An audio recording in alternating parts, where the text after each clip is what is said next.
The Battle of Les Espagnols-sur-Mer, or the Battle of Winchelsea, was a naval battle that took place on 29 August 1350 and was a victory for an English fleet of 50 ships commanded by Edward III, with the Black Prince, over a combined Castilian and Genoese fleet of 44 much larger vessels commanded by Don Carlos de la Cerda. Between 14 and 26 Castilian ships were captured, and some were sunk, while 2 English vessels were sunk and many suffered heavy losses. Causes. Throughout the early part of Edward III's reign, England's shores were harassed by pirates. This remained one of the major incentives for the king's expansion of their Royal Navy and merchant shipping regulations. The records are scanty, but they show a pattern of raiding and piracy that the king and parliament abhorred. In the north, Scots sea rovers attacked the village of Scarborough and took vessels away. But in November 1349, Don Carlos de la Cerda, son of Don Louis, captured several English ships laden with wine from Bordeaux, and murdered the crews.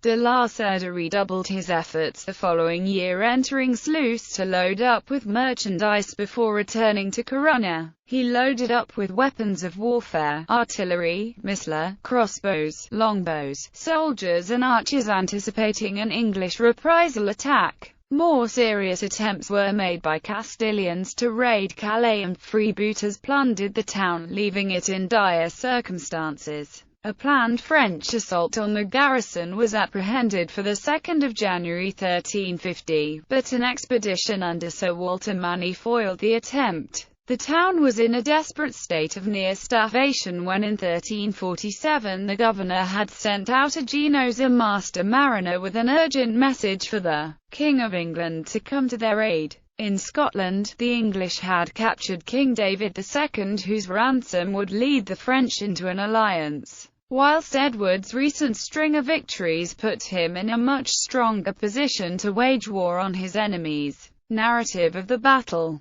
Castilian and Genoese ships had fought against England as the allies or mercenaries of France, and there had been instances of piratical violence between the trading ships of both nations. A Castilian merchant fleet was loading cargoes in the Flemish ports to be carried to the Basque coast. The ships were armed and had warships with them. They were all under the command of Don Carlos de la Cerda, a soldier of fortune who belonged to a branch of the Castilian royal family. On its way to Flanders, the Castilian fleet had captured a number of English trading ships, and thrown the crews overboard. Piratical violence and massacre of this kind was then common on the sea. On the 10th of August, while the king was at Rotherhithe, he announced his intention of attacking the Castilians on their way home. The rendezvous of his fleet was at Winchelsea, and thither the king went by land, accompanied by his wife and her ladies, by his sons, the Black Prince and John of Gaunt, as well as by many nobles. The ladies were placed in a convent, and the king embarked on his flagship, the cog Thomas, on 28 August, and 21-year-old Prince of Wales on another. The English fleet did not put to sea but remained at anchor, waiting for the appearance of the Castilians.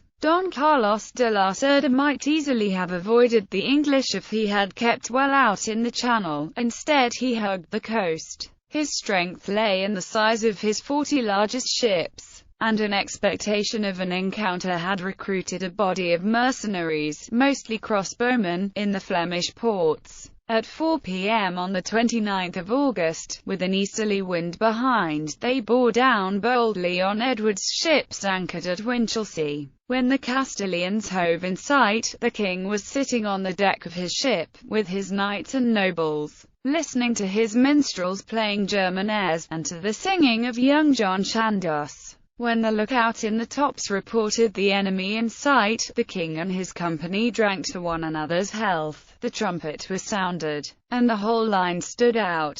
Battles at that time, whether on land or sea, were finally settled by stroke of sword. At 5 p.m. the English steered to board the Castilians with grappling irons. The king's own ship was run into by one of the enemy with such violence that both were damaged, and she was holed and began to sink. the Castilian stood on, and the cog Thomas was laid alongside another, which was carried by boarding. It was high time, for the king and his following had barely reached the deck of the Castilian before the cog Thomas went to the bottom. Other Castilian ships were taken, but the fighting was hot. Lacerda's crossbowmen did much execution, and the higher-built, heavier Allied vessels were able to drop bars of iron or other weights on the lighter English vessels, causing serious damage. The conflict was continued until twilight. At the close, the large English vessel La Salle du Roi, carrying the king's household, and commanded by the Fleming, Robert of Namur, was grappled by a big Castilian, and was being dragged off by him. The crew called loudly for a rescue, but were either not heard or, if heard, could not be helped. The Salle du Roi would have been taken if a Flemish valet of Robert of Namur, named Hanneken, had not performed a great feat of arms.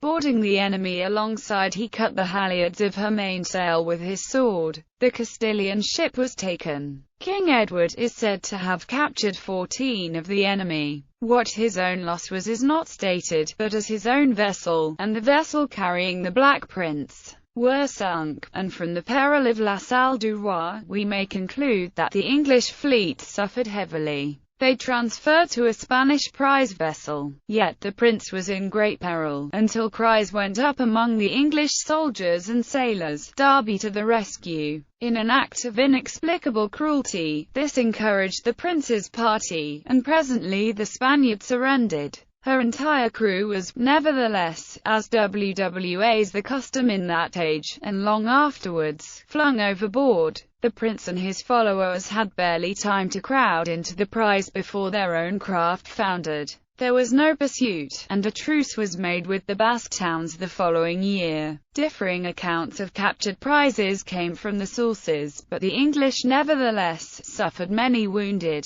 The main contemporaneous account for the battle was Froissart, who was at different times in the service of King Edward or of his wife, Philippa of Hainaut, and of the Counts of Namur. He repeated what was told him by men who had been present, and dwells as usual on the chivalry of his patrons. However, there are also records from chroniclers Thomas Walsingham and Lord of Sbury, and later John Stow. Sir Nicholas Nicholas was the first modern historian to tackle this brief episode in naval warfare. The victor Edward III was thereafter dubbed Avenger of the Merchants and King of the Sea, but it did not end there. Immediately the king dispatched a fleet to Bayonne, instructing his subjects that they were to ignore a truce, and seek out piratical fugitives from justice. But this did not prevent subsequent attacks in 1351 at Sluis and upon the Isle of Wight. In the longer term, Edward's aggression towards France and Castile crystallized in a commercial treaty with Portugal, which from 1353 set the pattern for English Western diplomacy for centuries to come. Ships involved: England, Thomas Edward Jonnet Plenty, Isabella Gabriel Michael Welfare Marriott Jerusalem Thomas Beecham St. Mary Godibiot John Edmund Falcon Bucket Lawrence 32 others. Losses unknown, at least 2 sunk.